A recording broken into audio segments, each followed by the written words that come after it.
दोस्तों बिहार पुलिस में आज के डेट में बम्पर वैकेंसी आई है। क्या चीज़ की वैकेंसी है इसके बारे में आप लोगों को पूरे डिटेल्स में बताएंगे। सिलेबस क्या है, योग्यता क्या है और आप फॉर्म कब से फिलअप कर सकते हैं। वैकेंसी के बारे में जानकारी के लिए यहाँ पर आपको बिहार फायर सर्विस टैब पर क्लिक करना है। क्लिक करने के बाद 22 फरवरी 2021 आज के डेट का यहाँ पर आपको नोटिस दिखेगा। यहाँ पर आप डेट देख सकते हैं 22 फरवरी 2021 और एडवर्टाइजमेंट नंबर 01/2021 विज्ञापन संख्या 01/2021 के अंतर्गत फायरमैन की वैकेंसी आई है। तो अब चलिए वैकेंसी के बारे में पूरा डिटेल्स अच्छे तरीके से समझ लीजिए। इसका सिलेबस क्या है, योग्यता क्या है और सिलेक्शन किस प्रकार से होगा। सबसे पहले यहाँ पर है बिहार अग्निशमन सेवा में अग्निक यानी फायरमैन की यह वैकेंसी है। पुरुष एवं महिला दोनों के लिए है। ऑल इंडिया जॉब है। अगर आप अदर स्टेट से है, बिहार के अलावा किसी दूसरे स्टेट से भी है तो फॉर्म को भर सकते हैं। फॉर्म भरने की जो अंतिम तिथि है 25 मार्च 2021 तक और विज्ञापन संख्या 01/2021 के अंतर्गत यह वैकेंसी आई है। अब यहाँ पर पोस्ट के बारे में दिया हुआ है और सैलरी इसमें कितना है। तो लेवल 3 के अंतर्गत इसमें आपको सैलरी मिलेगा 21,700 से लेकर 69,100। अब सैलरी कितना मिलेगा आपको इन्हें, तो 26 से 27,000 के बीच में मिलेगा। बिहार पुलिस कांस्टेबल के समान ही इसका भी सैलरी है। टोटल पोस्ट यहाँ पर है 2380, 2380 टोटल पोस्ट है। 24 फरवरी 2021 यानी परसों से आप फॉर्म फिलअप कर सकते हैं। अब चलिए आगे का देख लीजिए। A to Z जानकारी इस वीडियो में आप लोगों को मिल जाएगा, तो इस वीडियो को आप पूरा देख लीजिए, फिर आपका कोई भी डॉट यहाँ पर बाकी नहीं रहेगा। यहाँ पर है भारतीय नागरिक होना अनिवार्य है। इसके बाद शैक्षणिक योग्यता के बारे में है। तो शैक्षणिक योग्यता 1 अगस्त 2020 तक अगर आप 12वीं पास है किसी भी बोर्ड से, चाहे CBSE बोर्ड हो या स्टेट बोर्ड, बिहार बोर्ड, किसी भी बोर्ड से अगर आप 12वीं पास है तो इस फॉर्म को भर सकते हैं। और यहाँ पर संस्कृत के बारे में भी, अगर आप मदरसा बोर्ड से भी 12वीं पास है तो फॉर्म भर सकते हैं। संस्कृत बोर्ड से भी 12वीं पास है तो इस फॉर्म को आप फिलअप कर सकते हैं। सिर्फ 12वीं पास होना चाहिए या 12वीं के समकक्ष कोई भी डिग्री होना चाहिए। यहाँ पर समकक्ष भी लिखा हुआ है। अब चलिए उम्र के बारे में यहाँ पर दिया हुआ, उम्र कब से काउंट किया जाएगा। तो 1 अगस्त 2020 से, पिछले साल से ही काउंट किया जा रहा है। 1 अगस्त 2020 तक यहाँ पर न्यूनतम उम्र का कंडीशन है तो 18 वर्ष है और अधिकतम उम्र सभी कैटेगरी का अलग अलग है। अगर 1 अगस्त 2020 तक 18 वर्ष कंप्लीट हो गया है तो इस फॉर्म को आप भर सकते हैं। फॉर्म भरते समय जो आपको डेट ऑफ बर्थ देना है, मैट्रिक मार्कशीट एवं सर्टिफिकेट पर जो डेट ऑफ बर्थ रहता है उसी के अकॉर्डिंग आपको फिलअप करना है। तो यहाँ पर ये लिखा हुआ है। अब चलिए कैटेगरी वाइज यहाँ पर अलग अलग अधिकतम उम्र का कंडीशन है। तो जनरल कैटेगरी के लिए जो है यहाँ पर पुरुष महिला दोनों के लिए 25 वर्ष है। EWS कैटेगरी में उम्र में कोई भी छूट नहीं है। तो जनरल और EWS का अधिकतम उम्र हो गया 25 वर्ष, न्यूनतम 18 वर्ष सभी के लिए। इसके बाद है यहाँ पर पिछड़ा वर्ग, अत्यंत पिछड़ा वर्ग, BC कैटेगरी के लिए अधिकतम उम्र 27 वर्ष है। इसके बाद है यहाँ पर पिछड़ा वर्ग एवं अत्यंत पिछड़ा वर्ग महिलाओं के लिए 1 साल अधिक मिल रहा है, 28 साल। इसके बाद है SC ST कैटेगरी के लिए पुरुष और महिला दोनों के लिए 30 वर्ष। और इसके बाद होमगार्ड के लिए 5 वर्षों का यहाँ पर उम्र में छूट है। तो अगर आप होमगार्ड है किसी भी कैटेगरी से, अगर जनरल से है तो 30 साल 5 साल छूट मिल जाएगा, यहाँ पर दिया हुआ है। और EWS कैटेगरी में उम्र में कोई छूट नहीं। अब चलिए यहाँ पर है शारीरिक मापदंड, इसको समझ लीजिए अच्छे से। यहाँ पर सबसे पहले लिखा हुआ है ऊंचाई, सीना और वजन के लिए कोई अंक दे नहीं है, परंतु विहित अर्हताएँ पूरी नहीं करने वाले अभ्यर्थी असफल घोषित किए जाएंगे। यानी हाइट जो मापा जाएगा, हाइट का भी कंडीशन है। हाइट, सीना और वजन के लिए कोई अंक नहीं मिलेगा, लेकिन न्यूनतम होना चाहिए। हाइट कितना मांगा जा रहा है इसको समझ लीजिए आप। अनारक्षित यानी जनरल कैटेगरी हो गया और पिछड़ा वर्ग के पुरुषों के लिए 165 सेंटीमीटर। इसके बाद है अत्यंत पिछड़ा वर्ग यानी EBC के लिए हो गया 160 सेंटीमीटर। SC और ST के लिए हो गया 160 सेंटीमीटर और सभी कैटेगरी के लिए महिलाओं के लिए 155 सेंटीमीटर। महिला में सभी कैटेगरी यानी जनरल हो गया, BC, EBC, EWS, SC ST किसी भी कैटेगरी से आते हैं। फीमेल के लिए है 155 सेंटीमीटर और यहाँ से अलग अलग है। SC ST और EBC के लिए 160 सेंटीमीटर, BC, इसके बाद जनरल कैटेगरी के लिए 165 सेंटीमीटर। अब सीना के बारे में देख लीजिए। यह सिर्फ पुरुषों के लिए है। बिना फुलाए 81 सेंटीमीटर और फुलाकर 5 सेंटीमीटर और अधिक होना चाहिए, 86 सेंटीमीटर। EBC के लिए 81 और 5 सेंटीमीटर फुलाकर 86 होना चाहिए। SC ST का है 79, 5 सेंटीमीटर फुलना चाहिए यानी 84 होना चाहिए। इसके बाद वजन का है। तो वजन जो है महिलाओं के लिए है न्यूनतम 48 किलो का कंडीशन है।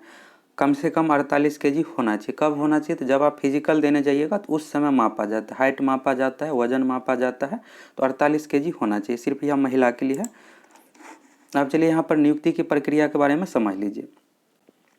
नियुक्ति की प्रक्रिया जो है 2 चरण में। सबसे पहला चरण है लिखित परीक्षा। लिखित परीक्षा पास कर जाते हैं तो इसके बाद होगा फिजिकल टेस्ट। मेरिट लिस्ट जो बनेगा फिजिकल टेस्ट में मार्क्स के अनुसार। तो सबसे पहला चरण लिखित परीक्षा, इसके बारे में समझ लीजिए। सबसे पहले आपको CSBC का ऑफिशियल वेबसाइट से फॉर्म फिलअप करना पड़ेगा। फॉर्म फिलअप करने के बाद समीक्षा की जाएगी, यानी अगर आप पेमेंट करते हैं तो फॉर्म बिल्कुल बिहार पुलिस के एग्जाम में, कोई भी एग्जाम में फॉर्म किसी भी कैंडिडेट का रिजेक्ट नहीं होता। अगर आप सही तरीके से फॉर्म भरे हैं, पेमेंट किए हैं, फोटो सिग्नेचर अपलोड किए हैं, तो फोटो सिग्नेचर में थोड़ा बहुत अगर कुछ प्रॉब्लम रहता है दोबारा से फिर मौका दिया जाता है। तो पेमेंट अगर आप कीजिएगा, सही से फॉर्म फिलअप कर दीजिएगा तो बिल्कुल भी आपका आवेदन रद्द नहीं होगा। तो यहाँ पर समीक्षा है, समीक्षा की जाएगी। इसके बाद एडमिट कार्ड जारी होता है। एडमिट कार्ड जारी होने के बाद आपको एग्ज़ाम देना है। एग्ज़ाम देने के बाद वैकेंसी का 5 गुना अभ्यर्थी को फिजिकल के लिए शॉर्ट लिस्टेड किया जाएगा। मेरिट लिस्ट जो बनेगा फिजिकल में मार्क्स के अनुसार, आगे बताएंगे इसके बारे में भी। अब चलिए लिखित परीक्षा के बारे में समझ लीजिए। लिखित परीक्षा जो है OMR सीट पर लिया जाएगा। ऑनलाइन एग्जाम नहीं होता, ऑफलाइन OMR सीट पर लिया जाएगा। एग्जाम में टोटल 100 क्वेश्चन पूछा जाएगा। प्रत्येक क्वेश्चन रहेगा 1 अंक का, यानी टोटल 100 अंकों की परीक्षा होगी। इसके लिए आपको 2 घंटे का समय मिलेगा। क्वेश्चन ऑब्जेक्टिव टाइप का पूछा जाता है। 4 ऑप्शन रहेगा जिसमें से एक ऑप्शन आपको चूज करना है। इसी के बारे में यहाँ पर लिखा हुआ है। क्वेश्चन का जो लेवल रहेगा 10th लेवल। इस बार 2021 में सिलेबस में संशोधन कर दिया गया, तो अब बिहार पुलिस में कोई भी वैकेंसी आएगी तो सिलेबस 10th लेवल का ही रहेगा। तो यहाँ पर भी लिखा हुआ है 10वीं कक्षा समकक्ष स्तर का होगा। 10th लेवल का क्वेश्चन पूछा जाएगा। अब किन विषय से क्वेश्चन पूछा जाएगा आगे दिया हुआ है। और एक चीज़ और आपको यहाँ से समझ लेना है कि एग्जाम में नेगेटिव मार्किंग नहीं है, इसलिए आप एग्जाम में सभी क्वेश्चन को अटैम्प्ट कर सकते हैं। एक क्वेश्चन के लिए आपको 1 अंक मिलेगा। OMR सीट के बारे में यहाँ पर है कि OMR सीट में आपको सही तरीके से रोल नंबर फिलअप करना है, क्वेश्चन बुकलेट नंबर। इसके बाद एक पैसेज दिया हुआ रहता है क्वेश्चन पर, वही सेम आपको अपने राइटिंग में OMR सीट पर लिखना है। जब आप वेरिफिकेशन के लिए जाते हैं तो उस समय राइटिंग मिलाया जाता है। तो यही सब जानकारी इस पर लिखा हुआ है। अब चलिए पाठ्यक्रम के बारे में, सिलेबस के बारे में थोड़ा सा समझ लीजिए, फिर आपको डाउट नहीं रहेगा। एग्जाम में टोटल 100 क्वेश्चन पूछा जाएगा, जिसमें से यहाँ पर है 10वीं कक्षा का स्तर का हो गया, हिंदी हो गया, हिंदी अंग्रेजी 2 भाषा पेपर हो गया, तीसरा गणित हो गया, चौथा सामाजिक विज्ञान जिसमें इतिहास भूगोल नागरिक अर्थशास्त्र, 5वां यहाँ पर विज्ञान भौतिकी रसायन और प्राणी विज्ञान वनस्पति विज्ञान, 6ठा यहाँ पर सेक्शन हो गया सामान्य ज्ञान एवं समसामयिक मामले से संबंधित वस्तुनिष्ठ प्रश्न होंगे। तो इस बार क्या किया गया, अब जो सिलेबस चेंज किया गया तो करेंट अफेयर्स भी शामिल कर दिया गया। पहले ऐसा नहीं था, कुछ क्वेश्चन पूछा जाता था लेकिन अब सिलेबस में शामिल कर दिया गया। तो किस विषय से कितना क्वेश्चन पूछा जाएगा इसके बारे में समझ लीजिए। 10 क्वेश्चन हिंदी से पूछा जाएगा, यहाँ पर लिखा नहीं है लेकिन अप्रॉक्स इसी के अप्रॉक्स में क्वेश्चन पूछा जाता है। 10 क्वेश्चन हिंदी हो गया और 10 क्वेश्चन 8 से 10 क्वेश्चन इंग्लिश से, 2 यहाँ पर भाषा पेपर हो गया तो 20 क्वेश्चन पूछा जाएगा। 10 मैथ हो गया, 10 मैथ से। इसके बाद 40 क्वेश्चन जो है जीके सेक्शन से, हिस्ट्री पॉलिटी ज्योग्राफी इकोनॉमिक्स से मिलाकर 40 क्वेश्चन हो गया। और 30 क्वेश्चन जो है यहाँ पर साइंस सेक्शन से पूछा जाएगा, फिजिक्स केमिस्ट्री बायोलॉजी मिलाकर। इसके बाद 6ठा सेक्शन यहाँ पर दे दिया गया करेंट अफेयर्स। तो करेंट अफेयर्स से मैक्सिमम 5 क्वेश्चन पूछा जाएगा। और सामान्य ज्ञान यहाँ पर है तो इसके जगह पर समझिए आपके बिहार से रिलेटेड क्वेश्चन पूछा जाएगा। तो बिहार और करेंट अफेयर्स मिलाकर मैक्सिमम हो गया तो 10 क्वेश्चन, लेकिन 10 क्वेश्चन तक नहीं पूछा जाएगा, 7 से 8 ही लगभग यहाँ से आप मानकर चलिए कि पूछा जाएगा। अब यहाँ पर जो 7 से 8 क्वेश्चन बढ़ रहा है तो इसके जगह पर क्या होगा कि जीके का जो यहाँ पर 40 क्वेश्चन है इसको थोड़ा सा घटा दिया जाएगा, 2-3 क्वेश्चन। और यहाँ पर 20 क्वेश्चन जो भाषा पेपर है इसमें 2-3 घटा करके इसके जगह पर करेंट अफेयर्स ऐड किया जाएगा। और विषयवार क्वेश्चन नहीं रहता है, सभी विषय से मिक्स मिलाकर 100 क्वेश्चन पूछा जाएगा। तो यहाँ तक आपका डाउट क्लियर हो गया होगा। अब चलिए आगे का देख लीजिए। यहाँ पर लिखा हुआ है कि लिखित परीक्षा में 30% से कम अंक आने वाले अभ्यर्थी को असफल घोषित किया जाएगा। इसका मीन्स समझ लीजिए, एग्जाम में आपको कम से कम 30% मार्क्स लाना ही है। अगर 30% मार्क्स नहीं आता है तो वहीं पर आपको डिस्क्वालीफाई कर दिया जाएगा। लेकिन 30% पर रिजल्ट नहीं होता है, रिजल्ट जो होगा कम से कम 60-70 क्वेश्चन बनाने पर। इसलिए कि यहाँ पर जो है वैकेंसी जितना भी है, वैकेंसी का 5 गुना अभ्यर्थी को सिर्फ फिजिकल के लिए बुलाया जाएगा। तो जिस भी कैंडिडेट का हाईएस्ट मार्क रहता है उसको शॉर्ट लिस्टेड कर लिया जाता है। 30% पर रिजल्ट नहीं होगा, इससे अधिक आपको मार्क्स लाना पड़ेगा। इसके बाद यहाँ पर है लिखित परीक्षा मेधा सूची का आधार नहीं होगी। लिखित परीक्षा केवल फिजिकल टेस्ट के लिए क्वालिफाई होगी। मेरिट लिस्ट जो बनता है फिजिकल टेस्ट में मार्क्स के अनुसार। अब यहाँ पर देख लीजिए, यहाँ पर दिया हुआ है फिजिकल टेस्ट के बारे में। द्वितीय चरण है फिजिकल टेस्ट, जिसके लिए 100 अंक निर्धारित किया गया। 50 अंक आपको मिलेगा दौड़ के लिए, 25 अंक मिलेगा ऊंची कूद के लिए और 25 अंक मिलेगा आपको गोला फेंक के लिए। इस तरह से 100 अंक हो गया। अब जितना तेज आप दौड़िएगा उस अकॉर्डिंग आपको मार्क्स मिलेगा। तो यहाँ से देख लीजिए, 5 मिनट से कम समय में दौड़ने पर पुरुष के लिए है 1 मील यानी 1600 मीटर हो गया। 1600 मीटर की दूरी अगर आप 5 मिनट से कम समय में दौड़ लेते हैं 50 अंक मिलेगा। 5 मिनट से 5 मिनट 20 सेकंड तक दौड़ने पर 40 अंक। अलग अलग यहाँ पर है, यहाँ से आप देख लीजिए। इसके बाद है सभी कोटि की महिलाओं के लिए। तो महिलाओं के लिए 1 किलोमीटर है 1000 मीटर हो गया। और अगर आप 4 मिनट से कम में दौड़ लेते हैं तो 50 अंक, 4 मिनट से लेकर 4 मिनट 20 सेकंड तक दौड़ने पर 40 अंक मिलेगा। गोला फेंक के लिए है 25 अंक, जितना आप दूर तक गोला फेंकिएगा उस अकॉर्डिंग आपको मार्क्स मिलेगा। गोला फेंक में भी रूल रहता है, इस तरह से ट्रैक बना हुआ रहता है, इस सर्किल में आपको यहाँ पर खड़ा होना है और यहाँ से गोला फेंकना है, इस तरह से बना हुआ रहता है। और यहाँ अगर यहाँ पर गोला आपका आ गया तो डिस्क्वालीफाई कर दिया जाएगा। तो देख लीजिएगा, आप यूट्यूब पर वीडियो उपलब्ध है किस तरह से गोला फेंकना है। इस सर्किल में आपको खड़ा रहना है, यहाँ से फेंकना है और इसी के अंदर जाना चाहिए। आपको इस अकॉर्डिंग फेंकना है कि गोला इस तरह से इधर जाए। जितना दूर तक आप गोला फेंकिएगा उस अकॉर्डिंग आपको मार्क्स मिलेगा। इसके बाद है यहाँ पर हाई जंप के बारे में। तो ऊंची कूद में आपको 25 अंक मिलेगा। 4 फीट तक अगर आप कूद लेते हैं तो 13 अंक है। अगर 5 फीट तक कूद लेते हैं तो 25 अंक मिलेगा। 4 फीट 4 इंच में 17 अंक, 4 फीट 8 इंच में 21 अंक। चलिए यहाँ पर महिला के लिए है, तो महिला के लिए 3 फीट ही यहाँ पर मांगा जा रहा है। न्यूनतम 3 फीट का कंडीशन है। 3 फीट कूदने पर 13 अंक, 4 फीट तक कूदने पर 25 अंक मिलेगा। एक चीज़ और यहाँ से समझ लीजिए, ऊंची कूद और गोला फेंक में जो है आपको 3 चांस मिलता है। दौड़ में आपको कोई चांस नहीं मिलेगा। यहाँ पर दिया हुआ है मात्र गोला फेंक एवं ऊंची कूद में अधिकतम 3 मौका दिया जाता है, तो 3 चांस मिलेगा। दौड़ में एक ही चांस मिलेगा। अगर आप डिस्क्वालीफाई कर जाते हैं तो वहीं पर आपको डिस्क्वालीफाई कर दिया जाएगा। अब मेधा सूची के बारे में समझ लीजिए।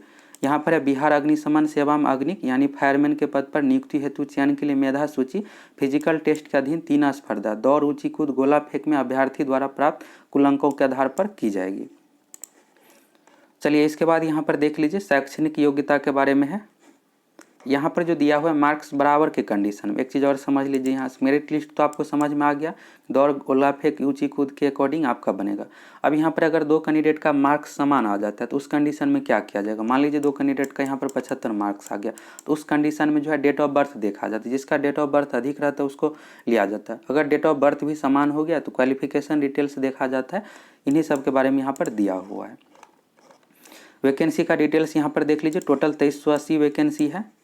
कैटेगरी वाइज यहाँ पर दिया हुआ है। जनरल कैटेगरी में 957 है, जिसमें से 624 पुरुष के लिए हो गया, 333 महिला के लिए। महिला के लिए टोटल 2380 में से 893 सीट है और पुरुष के लिए है 1487। 35% महिला के लिए आरक्षण है, तो यहाँ पर आरक्षण वाइज 893 सीट महिला के लिए रिजर्व किया गया है। आरक्षण के बारे में है तो जिस अकॉर्डिंग सभी एग्जाम में आरक्षण मिलता है इसमें भी आपको मिलेगा। बिहार सरकार के अकॉर्डिंग आपको आरक्षण मिलेगा। अगर आप अदर स्टेट से हैं तो जनरल कैटेगरी आपको सिलेक्ट करना है।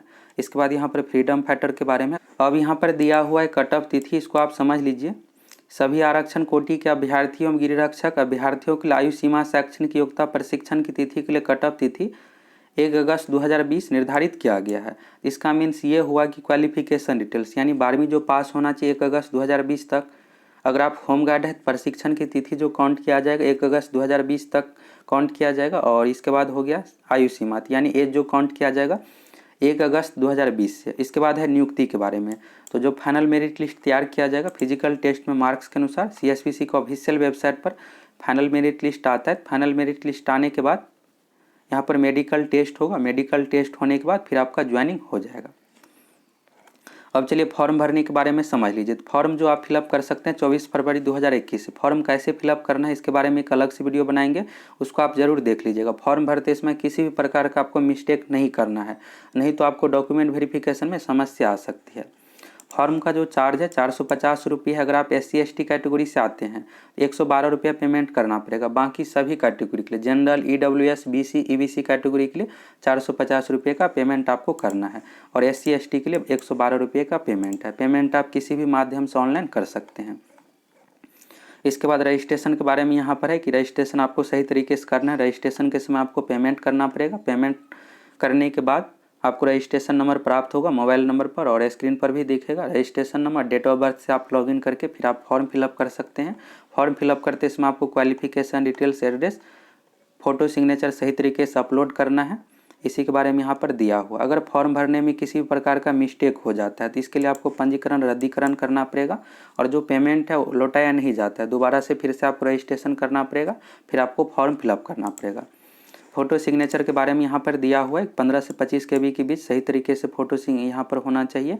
और सिग्नेचर के बारे में है तो हस्ताक्षर अंग्रेजी एवं हिंदी में काली एवं नीली स्याही से। पेपर जो होना चाहिए बिल्कुल वाइट होना चाहिए और सिग्नेचर जो है इसमें हिंदी में भी अपलोड करना है और अंग्रेजी में भी।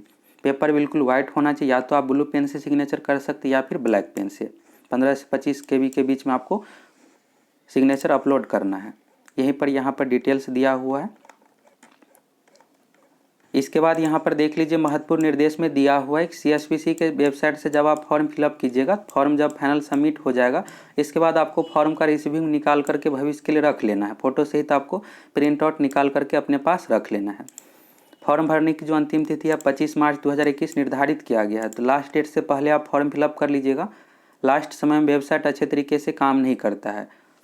इसके बाद उम्मीदवारी रद्दीकरण, आपका फॉर्म किस कंडीशन में रद्द किया जा सकता है इसके बारे में, तो इसको आप पूरा पढ़ लीजिएगा और यहाँ से आप मूल बातें समझ लीजिए। फॉर्म आपको सही तरीके से फिलअप करना है। सबसे पहले रजिस्ट्रेशन करना पड़ता है। रजिस्ट्रेशन के समय ही पेमेंट करना पड़ता है। जब आप पेमेंट कर दीजिएगा तो आपके मोबाइल पर रजिस्ट्रेशन नंबर प्राप्त होगा। और कोशिश कीजिएगा आप फॉर्म फिलअप जो कीजिएगा तो सुबह के समय में कीजिएगा, नहीं तो रात के समय में। अगर आप दिन के समय में कीजिएगा यानी 10, 12, 2 बजे दोपहर में फिलअप कीजिएगा तो होता क्या है कि उस समय बहुत ज़्यादा सर्वर बिजी रहता है, इस कारण से आपका पेमेंट कट जाएगा लेकिन रजिस्ट्रेशन नंबर आपको प्राप्त नहीं होगा। तो बेस्ट रहेगा कि सुबह में आप 8 बजे से पहले 6 से 8 के बीच में फॉर्म फिलअप कर लीजिएगा, उस समय आपको किसी भी प्रकार का दिक्कत नहीं होगा। इसके बाद यहाँ पर पंजीकरण के बारे में कि सबसे पहले रजिस्ट्रेशन करना पड़ेगा। रजिस्ट्रेशन करने के बाद फॉर्म फिलअप करना पड़ता है, यानी आपको क्वालिफिकेशन डिटेल्स, फोटो, सिग्नेचर अच्छे तरीके से अपलोड करना है। अगर आप नहीं करते हैं तो फिर रिजेक्ट कर दिया जाएगा। और डेट ऑफ बर्थ जो आपको फिलअप करना है 10th सर्टिफिकेट के अकॉर्डिंग, 10th मार्कशीट पर डेट ऑफ बर्थ देख लीजिएगा, जो भी दिया हुआ है सेम वही चीज़ आपको फिलअप करना है। नाम, पिता का नाम, जो भी जानकारी है 10th सर्टिफिकेट के अनुसार आपको फिलअप करना है। एक चीज़ और यहाँ से आप समझ लीजिए, कैटेगरी आपको बिल्कुल भी गलत नहीं करना है।